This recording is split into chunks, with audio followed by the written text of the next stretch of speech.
Anchies-la-Redonne, petite commune de la Côte Bleue. Le taux de natalité y est supérieur à la moyenne nationale, le chômage y est bas, il y fait bon vivre. Ici comme ailleurs, les gens se réunissent et font la fête.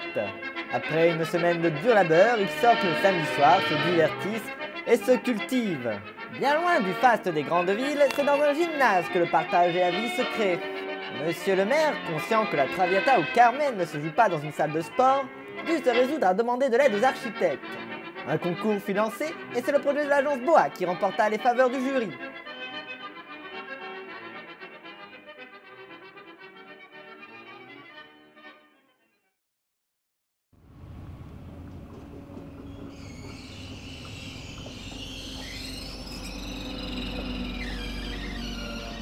Anchies-la-Redonne est une petite commune.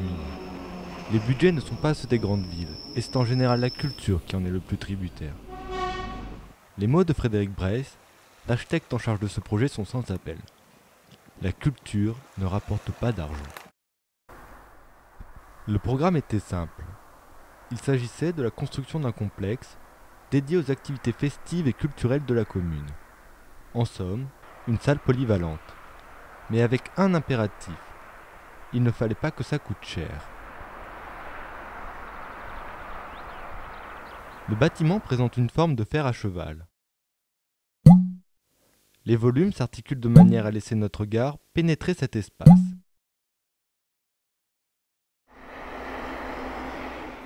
On y accède par un large escalier suivi d'un long parvis qui doucement s'enfonce dans le bâtiment. Le premier espace qui nous est proposé est une buvette à l'air libre. Plus loin, une première salle polyvalente, et enfin, l'entrée du bâtiment. Ce parvis est la pièce centrale, celle qui dessert chaque espace. Tout de suite, le questionnement sur l'intérieur et l'extérieur du bâtiment se pose. Sommes-nous dans un espace appartenant à l'intérieur ou à l'extérieur du bâtiment ? La buvette, ainsi que la salle polyvalente qui lui est juxtaposée, renforçant cette confusion. La salle polyvalente en est peut-être le meilleur exemple. Elle est traversante, autant spatialement que visuellement, grâce à de larges baies vitrées.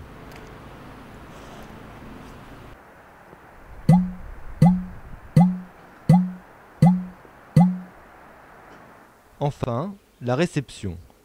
Espace lui aussi vitré sur son entrée qui nous invite à passer le pas. L'espace est ouvert, semblant tendre les bras à ses visiteurs. C'est un espace d'accueil. Il se doit donc d'être ouvert. Mais à y regarder de plus près, c'est le lieu qui est ainsi magnifié. De toutes parts, notre regard se balade sur la nature méditerranéenne environnante. À l'intérieur aussi, un jeu s'opère. Typologie du Sud, deux patios viennent offrir leur extérieur et leur lumière. Seul un large volume rectangulaire, complètement opaque, vient rompre avec ces espaces ouverts. Il s'agit de la salle de spectacle. Elle est donc par nécessité opaque, tranchant avec le reste du bâtiment. Plus haut et plus imposant que les autres volumes, c'est une limite visuelle qui est ainsi créée, permettant de cacher la caserne des pompiers, mais aussi les espaces techniques. Deux ouvertures sont cependant présentes. La première se situe au niveau du parvis, créant une symétrie autour de l'axe central. La seconde est quant à elle bien plus particulière. Située sur l'un des angles, elle permet en journée un apport lumineux naturel non pas dans la salle de spectacle, mais dans la zone technique placée derrière la scène. Ce simple élément permet de rompre la monotonie de ce bloc et d'habiller la façade la plus importante du bâtiment.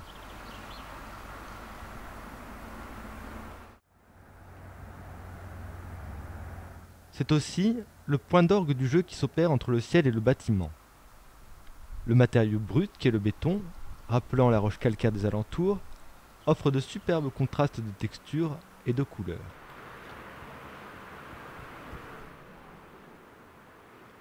Les formes se mêlent, s'entrechoquent et viennent découper le ciel en autant de figures géométriques.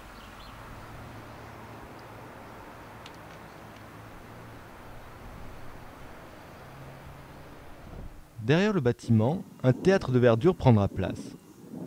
Espace propice aux représentations en plein air. Pensé avec le moins d'éléments à reconstruire, cet espace accommode volontiers des budgets serrés de la ville. La scène prendra naturellement place au-dessus du hall. Les gradins, eux, s'adosseront à la pente naturelle du terrain. D'ici, les toits sont visibles. On remarque alors le soin qui leur a été apporté. Ils sont végétalisés, semblant être le prolongement de la nature sur le bâtiment.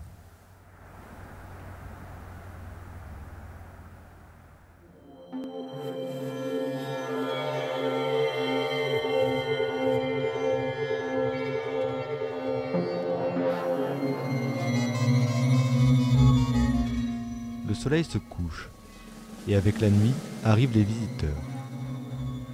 La journée paisible laisse place à une tension qui atteindra son apogée dans les minutes précédant le début du spectacle.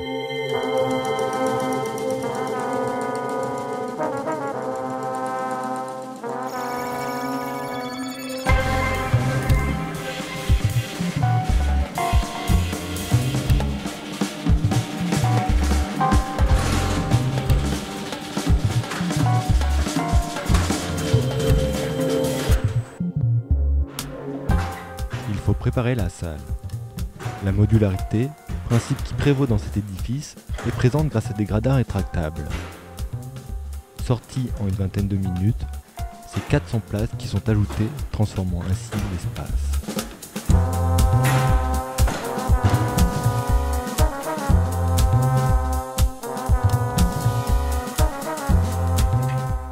Une fosse peut être ouverte, 100 places assises sont de cette façon ajoutées.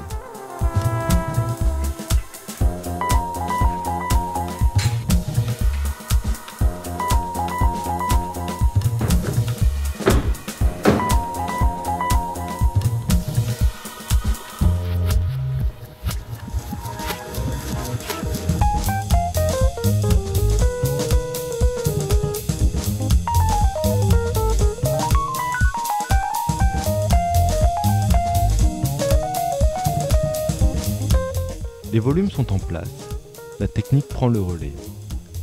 Le son, la lumière, pour l'artiste et le public, tout doit être parfait.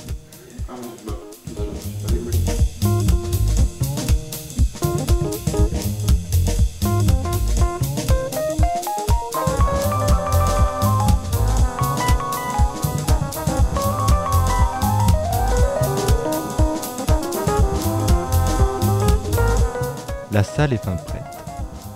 Elle restera ainsi figée jusqu'au début du spectacle.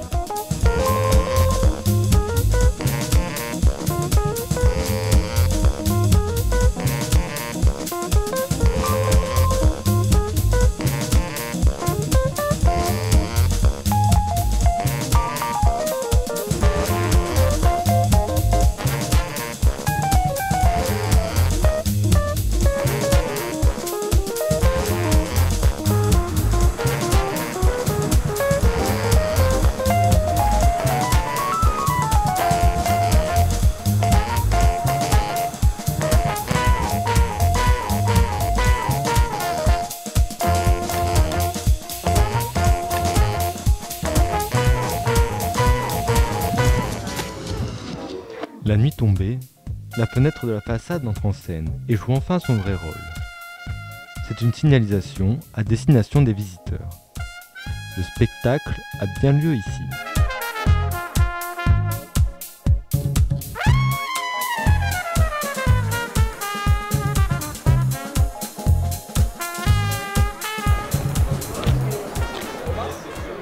C'est à ce moment que l'on saisit l'importance et la force du parvis. De pair avec la buvette intérieure, il se transforme en espace de convivialité.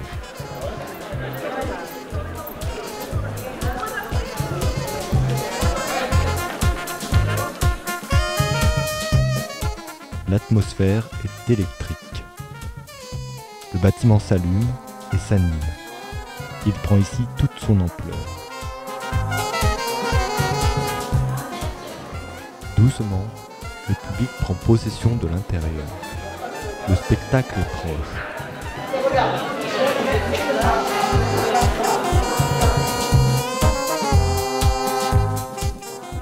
parvis est enfin désert. Le public a pris place dans la salle.